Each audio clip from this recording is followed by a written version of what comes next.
only 2 minutes. I have a lot to say, and I'm angry that I only got 2 minutes to speak, because I do help pay the bills in the state.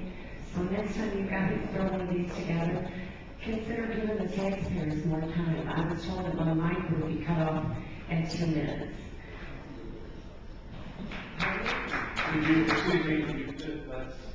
Sure. And before I read my statement, I would like to thank all of you here that really asked probing questions pertaining to the safety of the people in this state and in this country. I truly do appreciate it, and as much as everybody is concerned about the jobs, I don't believe the jobs are going to mean anything if it results in one dead American. My name is Beverly Paulson, and my son served 4 deployments in the 82nd Airborne. He is a Bronze Star recipient from this state. After each deployment, my son came home, but so many of our heroes have not. So many American soldiers have died fighting brutal terrorists over in Iraq and Afghanistan, so that we don't have to fight them over here. Now, our governor and Senator Durbin want to bring these evil and dangerous thugs to our state to create 3,000 jobs. That's one job for every life lost on 9/11.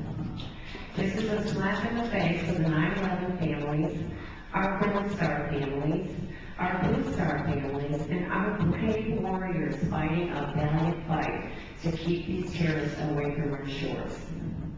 To bring these murdering thugs who have killed countless Americans to our country is, well, it's incomprehensible to me. I will never forget 9/11, and my heart will never forgive the savage murder of my fellow Americans who went to work that day and never came home. I will never forget the brutal and savage deaths of Daniel Pearl and Nick Berg and our contractors gutted and hanging from a bridge, and the sick delight on the faces of the savage terrorists who committed these atrocious acts. In honor of our fallen, I demand, in the interest of the safety of the people of the state of Illinois, that the files on these terrorist detainees, whom Governor Quinn and Senator Durbin want to bring to our state, be declassified and be made available to all of us in this country. Military installations such as the Navy Brig in South Carolina and Leavenworth in Kansas were deemed not safe enough to house these killers. It is a blatant disregard for the safety of Illinois residents to not disclose this vital information contained in the files of these terrorist detainees. I would also suggest that each one of you, and I hope you'll do this, you'll confer with the senators who last May 20th voted to keep Gitmo open, and that vote, I remind you, is 90-6. Now, they must know something about these people to come up with a vote of 90-6, so please talk to them. Lastly, Governor Quinn, stop releasing prisoners out onto our streets early. Correct the 140% overcapacity problem in our prison, and move these excess prisoners to Thompson. That should create plenty of jobs that the local folks can fill.